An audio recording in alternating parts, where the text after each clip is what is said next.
अल्हम्दुलिल्लाहिल्लज़ी अब्दअल अफ़लाक वल अर्दीन वस्सलातु वस्सलामु अला हबीबिही मुहम्मदिनिल मुस्तफ़ा सल्लल्लाहु अलैहि वसल्लम सय्यिदिल अंबिया'i वल मुरसलीन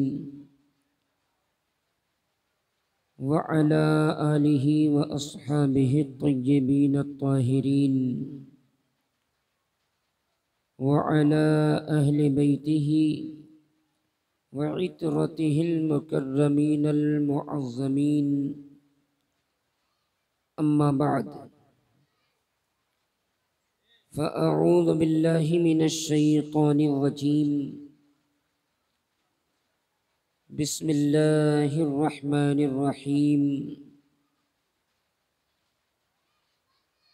ला यहसबन्नल्लाह गाफ़िलन अम्मा यअमलुज़्ज़ालिमून आमन्तु बिल्लाहि सदक़ल्लाहु मौलानल अलिय्युल अज़ीम व बल्लगना रसूलुहुन नबियुल अमीनुल मुख्तारुल करीम व नहनु अला ज़ालिका लमिनश शाहिदीन वश्शाकिरीन वल्हम्दुलिल्लाहि रब्बिल आलमीन।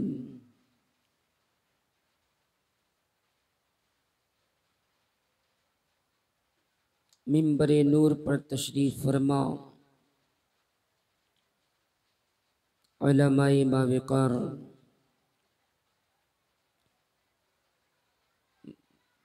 मद्दाहाने रसूल सल्लल्लाहु अलैहि वसल्लम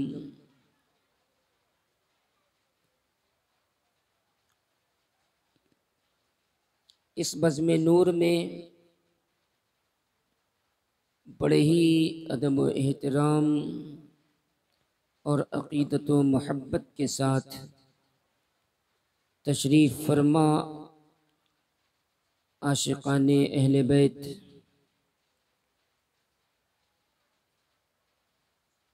बुज़ुर्गों और दोस्तों, अज़ीज़ बच्चों, पर्दा नशीन ख़वातीन इस्लाम,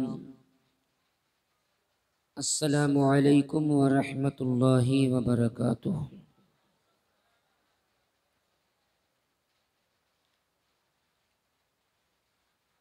अहले सुन्नत व जमाअत के मामूल और तरीक़े के मुताबिक आइए हम और आप आगाज़े गुफ्तगू से पेशतर इंतहाई एहतराम व अक़ीदत और खुलूस व मोहब्बत के साथ हमारी और सारी कायनात के मरकज़ अक़ीदत आक़ाए नामदार मक्की मदनी ताजदार सय्यदे अबरार व अख़ियार नाइबे परवरदिगार गुलशने हस्ती की अव्वलीन फ़स्ल बहार मुस्तफ़ा जाने रहमत शम्अ बज़्म हिदायत आफ़ताब नबूवत महताब रिसालत शबे असरा के दूल्हा नौशए बज़्म जन्नत काबे के बद्रो दुजा तैबा के शम्शो दुहा ताहा व यासीन मुअल्लिम इंसानियत हुज़ूर रहमत आलम ताजदार मदीना सरवर कायनात अहमद मुज्तबा हज़रत मोहम्मद मुस्तफ़ा सल्लल्लाहु अलैहि व आलिहि वसल्लम की बारगाह नूर में एक दिल और एक ज़ुबान होकर बआवाज़ बुलंद दुरूद पाक का नजराना पेश करें। पढ़ें अल्लाहुम्मा सल्लि अला सय्यिदिना व सनदिना व मौलाना मुहम्मद व अला आलि सय्यिदिना व मौलाना मुहम्मद व बारिक वसल्लिम। सल्लु अलैहि सलातन व सलामन अलैका दाइमन या हबीबी या आक़ाई या रसूलल्लाह सल्लल्लाहु तआला अलैहि वसल्लम। ज़माने की निगाहों में वो रुसवा हो नहीं सकता,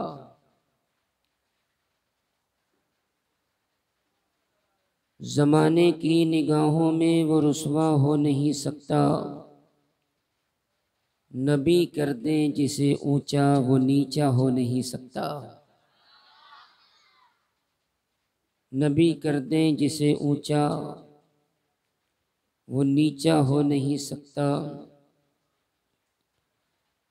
हर एक ज़र्रा ज़मीने करबला का झूम कर बोला। हर एक ज़र्रा ज़मीने करबला का झूम कर बोला। कोई बच्चा अली असगर के जैसा हो नहीं सकता। कोई बच्चा अली असगर के जैसा हो नहीं सकता। और जहाँ ज़िक्रे रसूले पाक की महफिल न हो लोगो,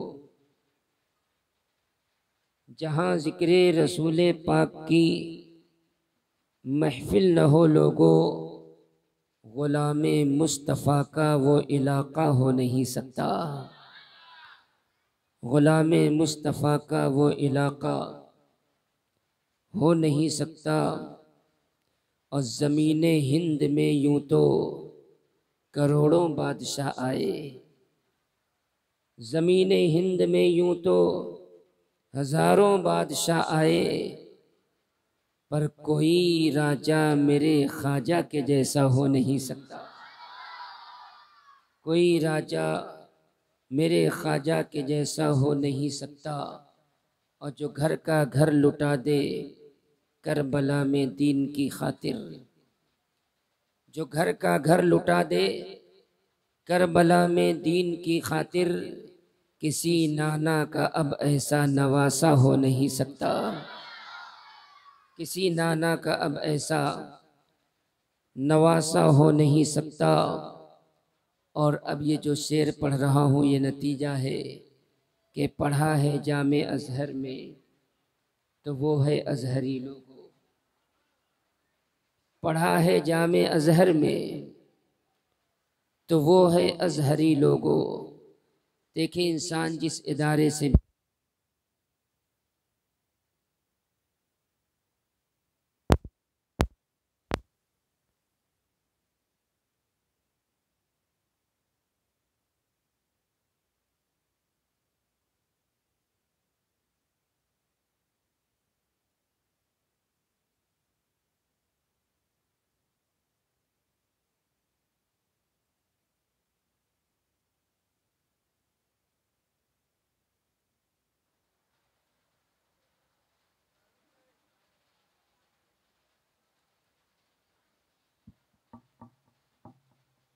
जिस ज़ात का मुझे शेर में तज़किरा करना है ना, वो ज़ात बहुतों को हज़म नहीं होती।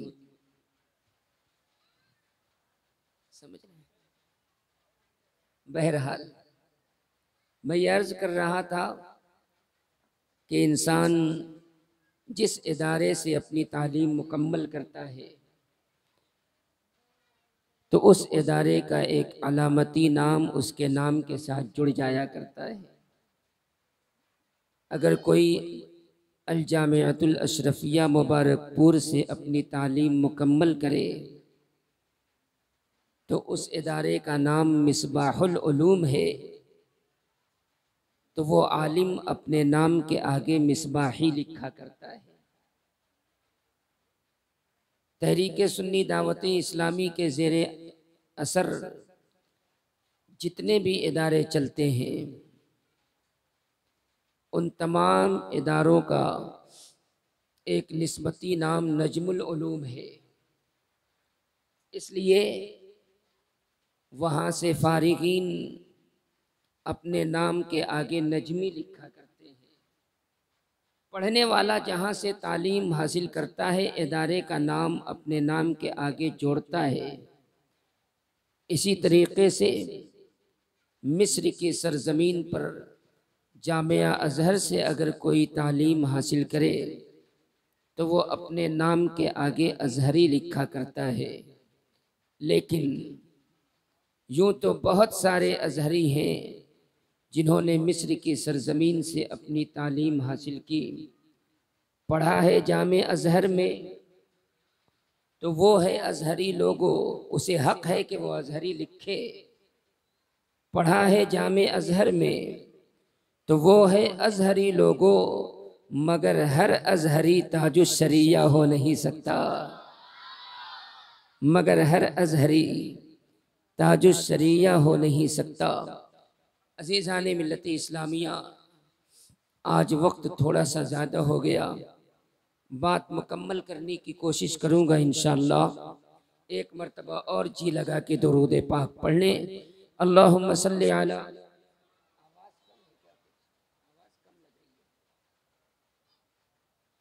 मौलाया सल्लि व सल्लिम दाइमन अबदा अला हबीबिका खैरिल खल्क़ि कुल्लिहिम सलातन व सलामन अलैका दाइमन या सय्यदी या हबीबी या आक़ाई या रसूलल्लाह सल्लल्लाहु अलैहि वसल्लम। मैंने कल अर्ज़ किया था कि इमाम हसन मुज्तबा रदियल्लाहु तबारक व तआला अन्हु ने चंद महीने उमूर खिलाफत अंजाम देने के बाद हज़रत अमीर मुआविया रदियल्लाहु तआला अन्हु को तख्त सौंप दिया था, मसनद उनके हवाले कर दी थी।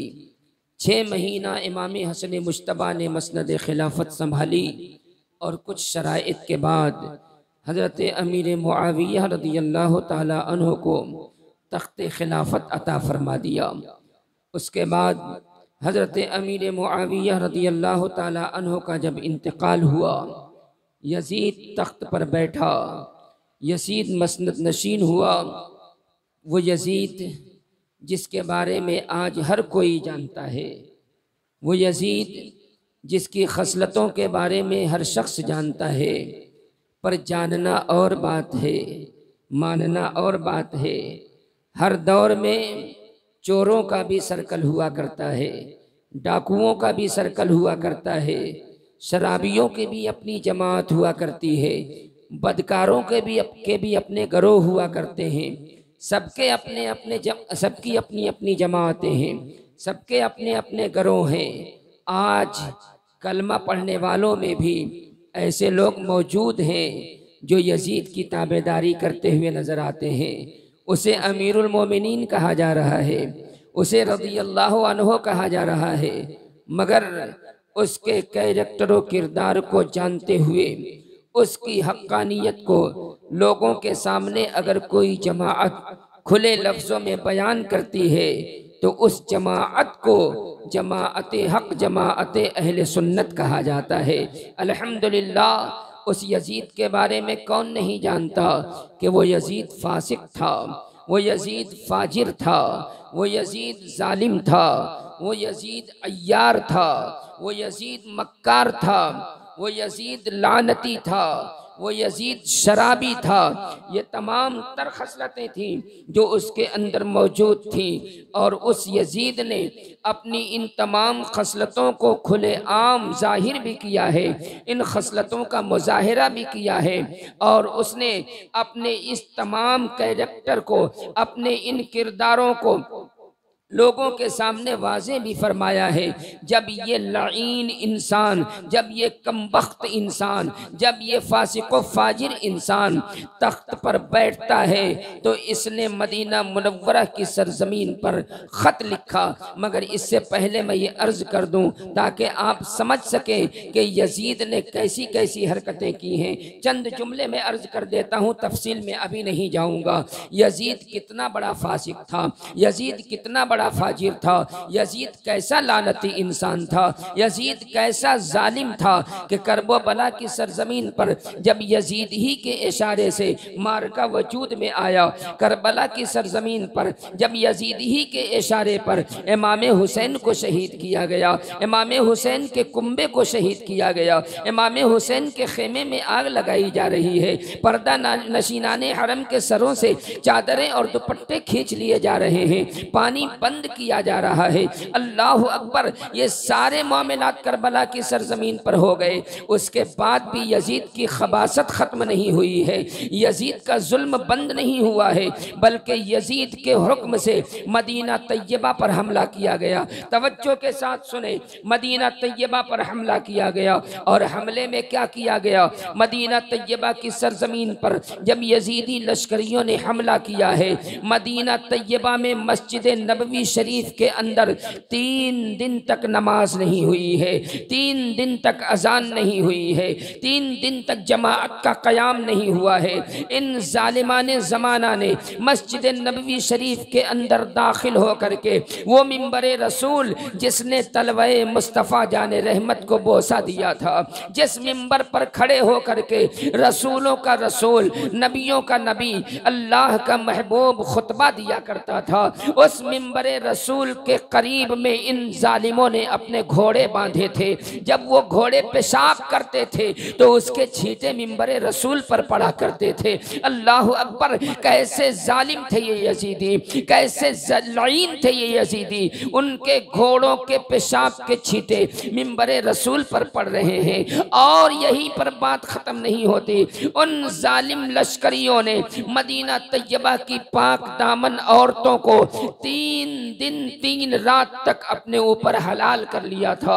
मदीने की बच्चियों के साथ, मदीने की औरतों के साथ उन यजीदियों ने ज़िना किया था, ख्वाहिशात नफसानी की तकमील की थी। उन यजीदियों ने मदीना तैयबा की पाक दामन खातून को दागदार कर दिया था।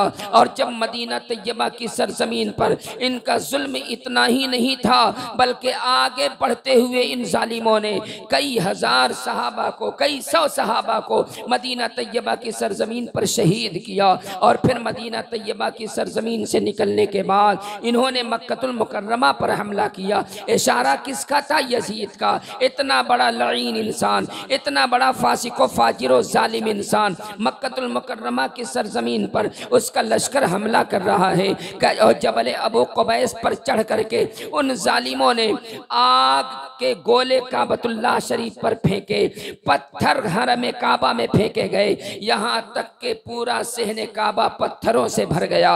इतने पत्थर फेंके कि दीवारे काबा पत्थरों की जद, पत्थरों की मार से टूट गई और आग के गोले बना बना करके काबतुल्लाह शरीफ पर इन जालिमों ने फेंके। खिलाफे काबा जल गया। तारीख मुर्रिखीन ने लिखा है कि काबतुल्लाह शरीफ में वो सींग जो हजरत इस्माइल अलैहिस्सलाम के फिदिये में जन्नती दुम्बा कुर्बान हुआ था, उसकी सींग काबतुल्लाह में बतौर तबर्रुक रखी हुई थी। इन जालिमों के हमले में वो सींग भी जल करके खत्म हो गई।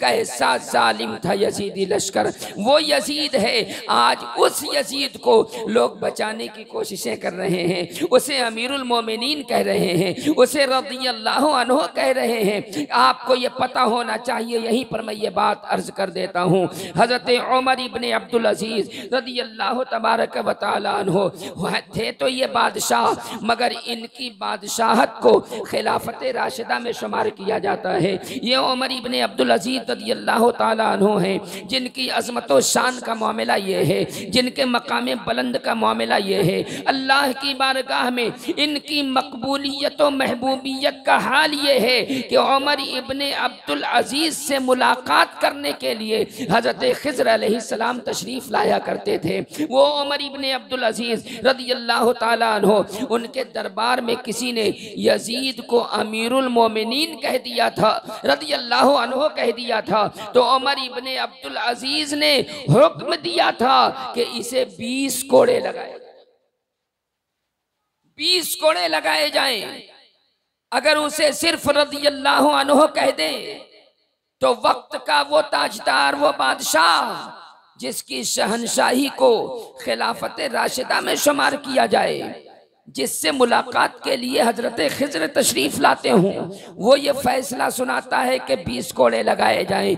आज अगर उमर इब्ने अब्दुल अजीज का दौर होता तो इन यजीद के हामियों को इनके अंजाम का पता चल जाता, मगर अल्लाह ने ढील दे रखी है कि कहाँ तक जाते हैं जाने दें। जिस दिन अल्लाह रब्बुल इज्जत ने अपने अजाब की रस्सी को खींचा, फिर इन्हें इनकी हकीकत का पता चल जाएगा इंशाअल्लाह। मैं अर्ज ये करना चाहता हूँ, सुने कि यजीद इतना जालिम था, यजीद इतना लईन था, जिसके इशारे पर इतने सारे मामलात हुए। जब ये तख्त पर बैठा तो इसने ख़त लिखा फ़ौरन मदीना तैयबा की सरजमीन पर। उस वक्त गवर्नर थे, उनका नाम था वलीद इब्ने अक़बा। वलीद इब्ने अक़बा को ख़त लिखा कि मेरे वालिद मोहतरम अमीर मुआविया का इंतकाल हो गया है, मैं मसनद नशीन हो गया हूँ। तुम मदीना तैयबा की सरजमीन पर लोगों से मेरे नाम की बैअत लो और सबसे पहले तुम इन 3 लोगों से बैअत लो, जिसमें हुसैन इब्ने अली, अब्दुल्ला इब्ने जुबैर, अब्दुल्ला इब्ने उमर रदियल्लाहु ताला अन्हुम, इन 3 लोगों से मेरे नाम की पहले बैअत लो। अगर ये बैअत इनको किसी तरह की मोहलत न देना, सबसे पहले इनसे बैअत लो, फिर और लोगों के बीच में बैअत का ऐलान करना। अल्लाह अकबर। जब ये ख़त वलीद इब्ने अक़बा तक पहुँचा है तो वलीद इब्ने अक़बा के दिल में कहीं ना कहीं नबी के घर वालों से मोहब्बत थी, कहीं ना कहीं वलीद इब्ने अक़बा के दिल में नबी के घर वालों का एहतराम था। जब ये ख़त वलीद इब्ने अक़बा ने पढ़ा, पढ़ने के बाद उसने हुसैन इब्ने अली को बुलाया और बुला करके हज़रत अमीर मुआविया के इंतकाल की खबर सुनाई। उसके बाद यजीद का ख़त बताया कि यजीद ने ख़त लिखा है कि आपसे बैअत ली जाए, इसलिए मैं यजीद के नाम की बैअत का आपसे मुतालबा करता हूँ। जब वलीद इब्ने अक़बा ने ये हुसैन इब्ने अली से कहा, इमाम आली मकाम ने इरशाद फरमाया कि अगर तुम्हें यजीद के नाम की बैअत का मुतालबा करना है तो घर के अंदर बैअत नहीं की जाती, तुम बाहर निकलो, सारे अहले मदीना से उसके नाम की बैअत का मुतालबा करो, मैं भी वहीं होता हूँ, फिर उसके बाद आगे जो करना है वो किया जाएगा। इतना कहने के बाद इमाम आली मकाम रदियल्लाहु ताला अन्हु उसके घर, उसके कमरे से बाहर निकल आए। उसके बाद इमाम आली मकाम अपने घर चले गए। वलीद इब्ने अक़बा सोचता रहा क्या करें क्या करें। रात होने के करीब आ गई, फिर दोबारा उसने इमाम आली मकाम को बुलाया। इमाम आली मकाम रदियल्लाहु ताला अन्हु ने जवाब भिजवा दिया कि अब तो रात हो गई है, इतने वक्त तो मैं नहीं आ सकता, कल देखा जाएगा। इमाम हुसैन समझ गए थे कि अब मदीना तैयबा की सरजमीन मेरे लिए तंग हो जाएगी, अब मदीना तैयबा की सरजमीन पर मुझे रहने नहीं दिया जाएगा। और इमाम आली मकाम रदियल्लाहु ताला अन्हु ये भी सोच रहे थे कि अगर मैं शहर मदीना में रुका, अगर मैं मदीना तैयबा की सरजमीन पर रुका और वलीद इब्ने अक़बा ने अगर सबके सामने बैअत यजीद का मुतालबा किया और लोगों ने बैअत की, कुछ लोगों ने इनकार किया, और अगर मैंने भी इनकार किया, जैसा कि उनको बैअत तो करनी नहीं थी, इमाम आली मकाम भी यजीद की बैअत का इनकार करते, तो कहीं ना कहीं मेरे इमाम ये सोच रहे थे कि जो मेरे हामी हैं, जो मेरे साथ रहने वाले हैं, कहीं उनके दरमियान और यजीद के मानने वालों के दरमियान कहीं आपस में लड़ाई ना हो जाए और मेरे नाना के मुकद्दस शहर में किसी कलमा पढ़ने वाले का मेरी वजह से कहीं खून न बह जाए।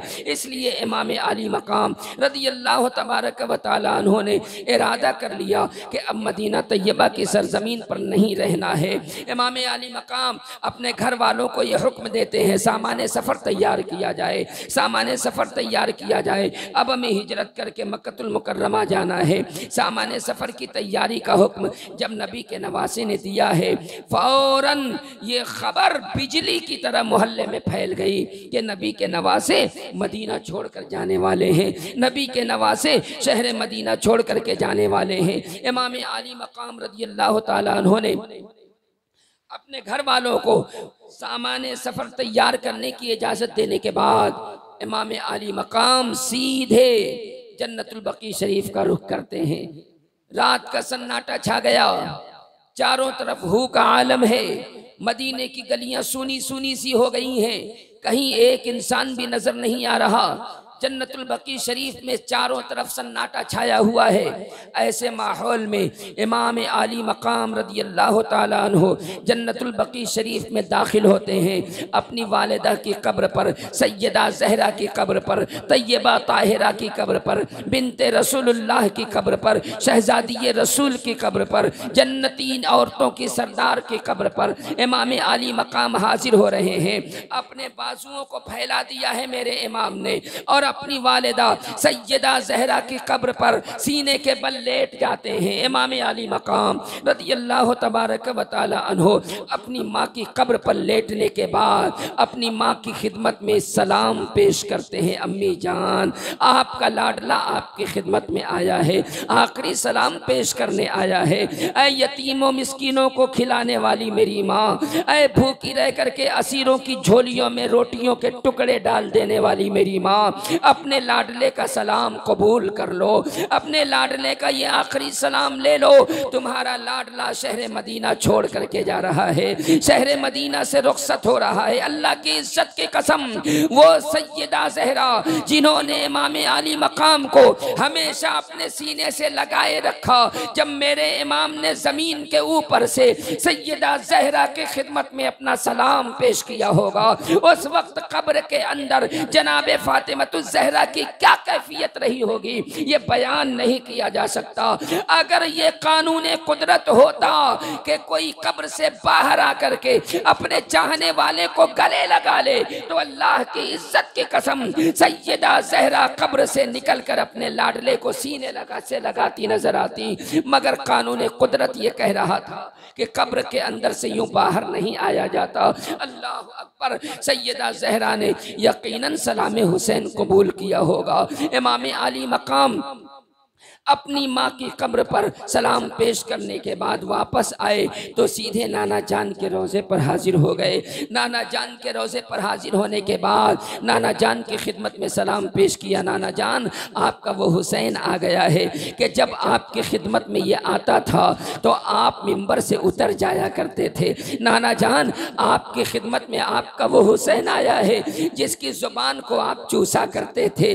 नाना जान, आपकी खिदमत में आपका वो हुसैन आया है जिसके गले और जिसकी पेशानियों को आप बारहा बोसा दिया करते थे। आपकी खिदमत में आपका नवासा हुसैन आपको आखिरी सलाम पेश करने आया है। नाना जान, मुझे याद है, आपकी तारीख याद है कि एक वक्त वो था जब अहले मक्का ने आप पर जुल्म किया था तो आप मक्के से हिजरत करके मदीना तशरीफ लाए थे। आज आपके नवासे के लिए मदीना की सरजमीन तंग की जा रही है। आपका नवासा मदीने से हिजरत करके मक्का जा रहा है। ऐ मेरे नाना, ये मेरा आखिरी सलाम कबूल कर लें। नाना जान की खिदमत में इमाम आली मकाम सलाम पेश कर रहे हैं। आंखें बंद हो जाती हैं, नींद का गलबा होता है।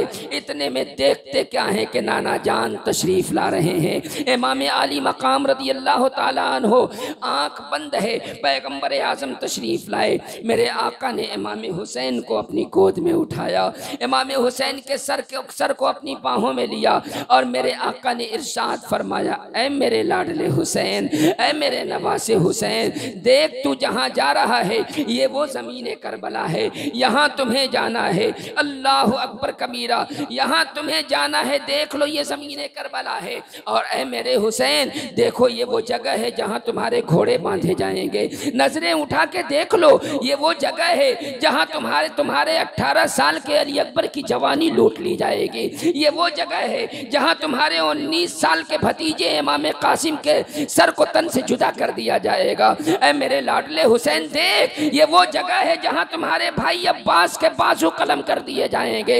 ये वो जगह है जहाँ तुम्हारा खेमा तो लगेगा मगर यजीदी तुम्हारी शहादत के बाद तुम्हारे खेमे में भी आग लगा देंगे। यही वो जगह है जहाँ पर्दा नशीनाने हरम के सरों से दुपट्टे छीन लिए जाएंगे। ऐ मेरे लाडले हुसैन, देख ये तेरे मार्के की जगह है, ये तेरे इम्तिहान की जगह है, ये तेरी आजमाइश की जगह है। ये वो जगह है मेरे लाडले हुसैन जहां तू अपना घर का घर कुर्बान करके अपने नाना के दीन की हिफाजत करता हुआ नजर आएगा। ऐ मेरे हुसैन, देख ये वो मकाम है। इमाम आली मकाम को मेरे आका ने ख्वाब में सारा मंजर दिखा दिया है करबला का। इमाम हुसैन की आँख खुल गई। इमाम आली मकाम रज़ी अल्लाह तबारक व तआला अन्हु उठे, आखिरी सलाम पेश किया।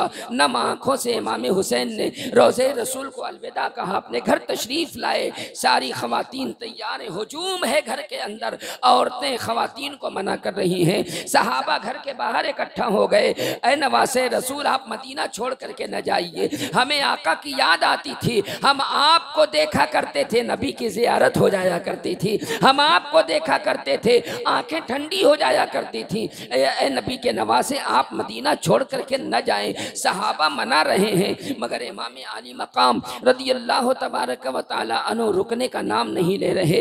इमाम आली मकाम के हवाले से अगरचे ये खबर बचपन ही से मशहूर थी कि इमाम हुसैन को शहीद कर दिया जाएगा, इमाम हुसैन को शहीद कर दिया जाएगा, मगर वो शहादत का मामला इसी सफ़र में पेश आएगा ये किसी को यकीन नहीं था, इसलिए किसी को ख्याल नहीं था, मगर इमाम अली मकाम वहाँ से चल पड़े हैं। और जब इमाम हुसैन ने वहाँ से रखते सफ़र बांध लिया है मदीना तैयबा से, मक्कतुल मुकर्रमा की सरजमीन पर आ गए। जैसे ही पता चला मक्के की सरजमीन पर कि नवासे रसूल कदम रंजा हुए हैं, नवासे रसूल तशरीफ लाए हैं, जौक दर जौक सहाबा भी चले आ रहे हैं, जौक दर जौक खवातीन भी चली आ रही हैं इमाम अली मकाम से मुलाकात के लिए मक्कतुल मुकर्रमा की सरजमीन पर अजिल्ले सहाबा तशरीफ ला रहे हैं। और क्यों ना आते, उन सहाबा की निगाहों ने यकीनन देखा होगा कि वो नबी का नवासा आया है, जिस नबी के नवासे की पेशानी को पैगंबर आजम चूमा करते थे। वो नबी का नवासा आया है जिस नवासे को आका अपने कांधों पे बिठाया करते थे, और जब बिठा करके बाहर लेके निकलते और कोई सहाबी रसूल ये कहता था कि ऐ बच्चे कितनी अच्छी सवारी है जिस पे तू सवार है, तो मेरे आका कहा करते थे ऐ मेरे गुलाम तुझे ये तो नजर आ रहा है कि सवारी कितनी अच्छी है, अरे ये भी तो देख के सवार कितना अच्छा है। वो नबी का नवासा मक्के में है, सहाबा चले आ रहे हैं, दीदारो ज़ियारत के लिए आ रहे हैं। इमाम अली मकाम ने मक्के की सरजमीन पर हाजिर होने के बाद इमाम हुसैन की सीरत का कोई एक जुमला नहीं दिखा सकता मुझे कि मक्के में हाजिर होने के बाद इमाम अली मकाम ने यजीद से जंग करने के नाम पर किसी एक शख्स को भी अपनी तरफ बुलाया हो, जबकि यजीद क्या करने वाला था वो मदीना में पता चल गया था। मदीना तैयबा में एहसास हो गया था कि मैं यजीद की बैयत नहीं करूंगा तो वो मेरा मुखालिफ हो जाएगा, मेरा दुश्मन हो जाएगा। अगर इमाम हुसैन जंग करना चाहते तो क्या वो मक्के में फौज तैयार न करते? क्या मक्के की सरजमीन पर लोगों को इकट्ठा न करते? क्या मक्के की सरजमीन पर वो लश्कर न बना लेते? और अगर जाना ही था यजीद से जंग करने तो इमाम हुसैन बच्चों को क्यों ले जाते, औरतों को क्यों ले जाते, बीवियों को क्यों ले जाते? पता चला कि इमाम हुसैन का जंग का कोई इरादा नहीं था।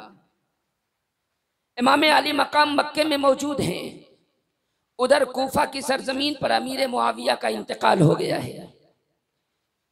वो लोग जो हजरत अली के चाहने वाले थे, कूफा की सरजमीन पर हजरत अमीर मुआविया रज़ियल्लाहु ताला अन्हु के ज़माने ही से वो लोग इमाम अली मकाम की खिदमत में ख़त भेज रहे थे कि आप आए, हम आपके हाथ पर बैयत करना चाहते हैं।